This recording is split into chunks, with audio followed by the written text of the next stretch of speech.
Welcome back. So in our last chapter, I was talking to you in detail about mindset, and in this chapter, we're talking about health, and they are absolutely interconnected. You're a mind and a body, and you cannot separate them. Your thoughts have a direct effect on your health. You probably know that people who meditate or do yoga have less stress and less illness than people who don't. So the way we think has an absolute effect on our body. And recently I was teaching several doctors my technique of RTT, and they all said the same thing. When we work in ER, 70% of the clients who come in have physical symptoms that are caused by their thinking, the depression, the anxiety, the asthma, the panic attacks, the illnesses, the phobias, the allergies. They're real symptoms that are driven by thoughts. And we keep trying to fix the symptom when really someone has to fix the thoughts that drive the symptom. And that's exactly what I love to do. I don't treat symptoms, I treat the thought that drives the symptoms, because when you treat the thought, then you really can transform people forever. The symptoms do not keep reoccurring. So everything begins with a thought. Everything originates from your thinking. That's actually very good news, because you can change your thinking like that. And if you don't believe that your thoughts have a direct influence on your body, let me show you that actually it is factually correct, because I also believe that when you see it, you believe it. So let me show you now. So I want you to imagine you're holding in your hand a big juicy lemon, a big juicy lemon. I want you to close your eyes, put your hand up to your mouth, imagine you are holding half a lemon in your hand, and I want you to breathe in that wonderful lemon aroma. I want you to squeeze the lemon and feel that waxy lemon skin, and now I want you to open your mouth. Open your mouth wide, go ahead and shove that half a lemon in your mouth. Push that half a lemon right into your mouth and start sucking out the juices. I want you to eat half a lemon. Bite it, chew it, suck it, tear into the flesh, swirl it around your mouth. Bite all of that lemon flesh into your mouth and start chewing it and sucking it. Eat that lemon. Drop your arm down, open your eyes. And almost all of you will say, wow, I did feel that. I started to pump out saliva to a thought. Because where was the lemon? Some people go, there wasn't one. No, there was. There was a lemon. It was in your mind. It was in your imagination. It was in your thinking. You pumped out saliva to a thought. You told your mind you were eating a lemon. Your mind didn't go, come on, I can't see it. Where is it? That's not true. Your mind went, you're eating a lemon? That's kind of acidic. That's going to damage tooth enamel. Let me pump out saliva to wash away the lemon. Because again, your mind does not care, nor does it consider for a second, is what you're telling me true or false, good or bad, healthy or unhealthy, helpful or unhelpful. It lets it in. And now you have to be accountable. If I tell my mind I'm eating a lemon and it reacts to a lemon that's only in my head, what happens when I tell my mind I'm going to get sick? What happens when I tell my mind I'm going to gain weight? What happens when I tell my mind I'm going to forget everything and mess up that meeting? I'm going to break out. I'm going to get a rash, I'm going to blush, I'm going to forget my words. When you say that, you are programming yourself to fail. I understand why, because people don't know this stuff, and they should. But when you know this stuff, you start to program yourself to succeed. I never go, I'm going to get a cold because I went out with wet hair. I say, I have a fantastic immune system. I'm always well. I don't say I'm getting ill, I say I'm doing wellness. I'm well. If I do get a little something, I say I can knock that out of my system in 24 hours because my immune system is super effective. Because I have a choice. You have a choice. When you're human, two things happen. One is that humans are the only creatures who can interrupt the body's ability to heal itself by reacting to a situation over and over and over again. So something stressful happens, we have a physical reaction, and it continues 30 years after the event. We got a stutter because someone broke into the house and terrified my mum. We got asthma because our dad left. We got a nervous tummy because we were left in daycare and we couldn't say to Mum, I don't like it here. So our body began to say it. Here's an expression I just adore because it's so true. The feeling that cannot find its expression in tears may cause other organs to weep. And what that means is if you can't open your mouth and go, you hurt me, I don't like it here, I'm unhappy, your body does it for you. When you're 4 and you're left in daycare, when you're 5 and you hate the babysitter, when you're 7 and you want to tell your dad you're unhappy that he's left your mum, when you're 8 and you don't like mum's boyfriend, daddy's girlfriend, if you don't have a voice, if you can't open your mouth, your body does it for you. People say, you know, my child's getting a nervous twitch. My child's got an upset stomach. My child's got asthma. My child's got allergies. What they haven't got is a voice that can say, Daddy, what you're doing is unreasonable. Mummy, this is unfair. This is not right. So the body does it for them. That makes perfect sense when you are 4, 5, 6, even 12. When you're 32 or 42 or 28, it's no longer necessary. So only humans have the ability to make themselves ill because they can't express themselves. Only humans have the ability to actually visualize themselves well and to make themselves well. So you have an immune system, and your immune system listens to every word you say. And if you say, I can't stand my job, I just wish I could have a week off, you get sick. If you say, oh, I'm dreading having to give that presentation next week, what I'd give to get out of it, your mind listens and it hears what you want. Remember the rule of the mind?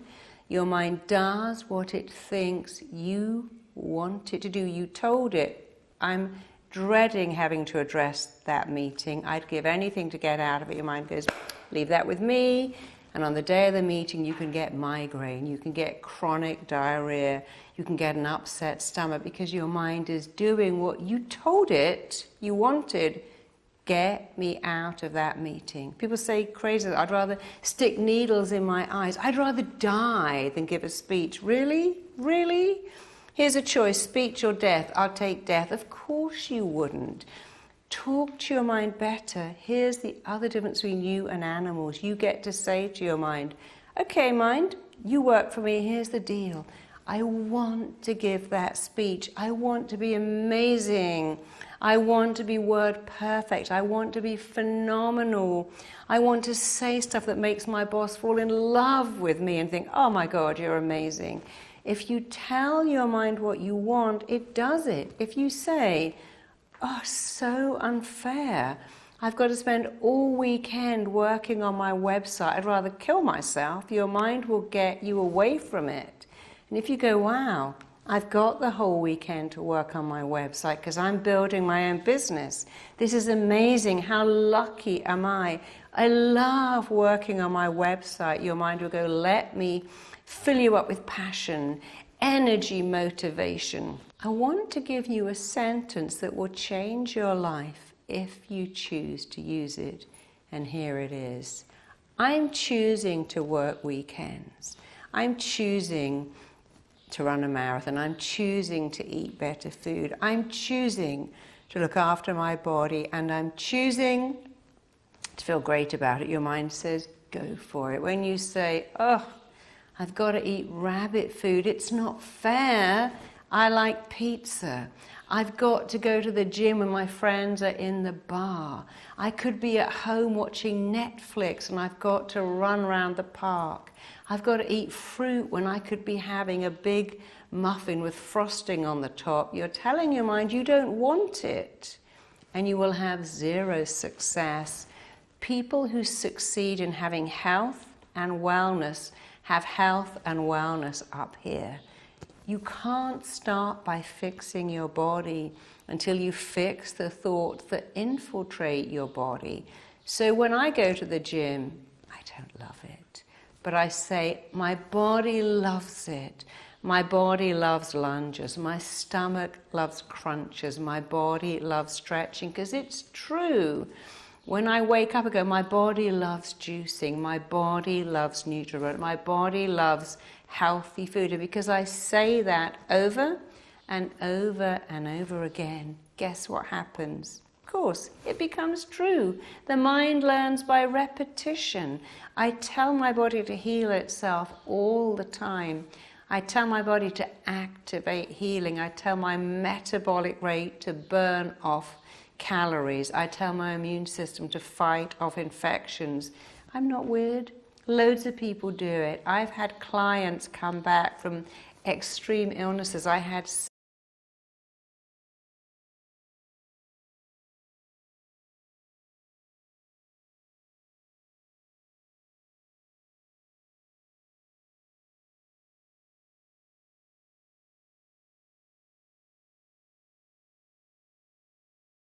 7 doctors watching me do this, saying, wow, this is amazing. All doctors should do this. I'm going to invite you to look at your beliefs. You can choose wellness anytime you like.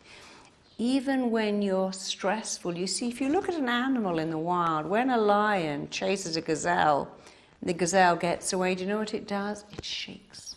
It shakes and shakes, and it shakes off trauma. Do you know what we do when we shake? We take Valium or beta blockers. Shaking is good. So when you feel anxious, you need to shake more. If you shake more and not less, you suddenly think, oh, hang on, I'm controlling the shaking, I'm causing the shaking, I'm doing it, and now I'm ready to stop. And it becomes a win-win. So when you're anxious or nervous, don't stop shaking, don't medicate shaking, shake a bit more, increase the symptoms until you recognize that you are running the show and you can stop it anytime you like. And when you've done that, start to do it with so many other areas of your life, because it's amazing. You see, when children are hurt, they express hurt. And as we get older, we keep hurting. Remember what I told you, the feeling that cannot find its expression in tears will cause other organs to weep on your behalf. And one of the best ways to be emotionally well is to express your hurt as close to the hurt occurring as you possibly can. Do you know one of the ways you define madness? Mad people go, do you know 30 years ago I lent you my shoes and when they came back they had a scratch? You're like, 30 years ago?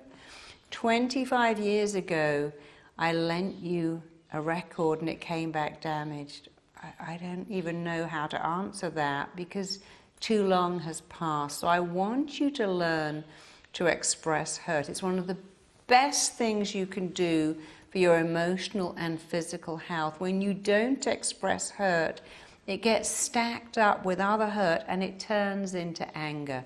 Let's give you an example. Let's imagine your boss, you did some great work and they took all the praise and you're really hurt. But you can't go to your boss and go, excuse me, I'm so hurt that you passed off that work as your own because you need the job. And so you just swallow it. You push it down. You learn to push the anger down. It's hurt, but when you push it down, it becomes anger. It attaches to other anger. It all lumps together and it starts to leak out until someone cuts in front of you in a line and you lose the plot because you got so much rage. Outrage is rage coming out. So here's what to do. You walk around the house and you go, I'm really hurt by my boss's actions. My boss has hurt me by behaving the way he did. I'm so hurt that he passed off that work as my own. You don't even need to tell him. Your feelings are like a classroom of children going, hey, notice me, pay attention to me. When you don't notice them, they regroup and get stronger and stronger until they erupt. And so when you can feel your feelings until they no longer require to be felt, you've cracked it. You know, when someone dies, we are so crazy. We go, oh yeah, my dad died. It was really sad. I went straight back to work. And 2 years later, I had a nervous breakdown. What was that all about? My boyfriend left me. I acted like nothing had ever happened. I was fine. And 2 years later, I got eczema. I got panic attacks. I got anxiety. 2 years ago, I had a miscarriage and I never told anyone, and I just carried on like nothing had happened. And then I had a breakdown because you push the feelings down. You need to feel that feeling, whatever it is, rage, hurt, anger, sadness, grief. You see, we only have a few feelings: grief, joy, happiness, anger. Feel the feeling. Say, I am feeling jealous. And that's not rational, but that's how I feel. I'm feeling annoyed. I'm feeling hurt. I'm feeling resentful. If you keep saying it, the feeling goes, ah, you heard me, now I can go away. And that's why it's so important to say what you feel. After all, your little kid, if you eat their cookie, they fling themselves on the floor, kick their legs, have a massive tantrum, then get up, and they're absolutely fine. They feel the feeling till it's done, until we come along and go, don't do that.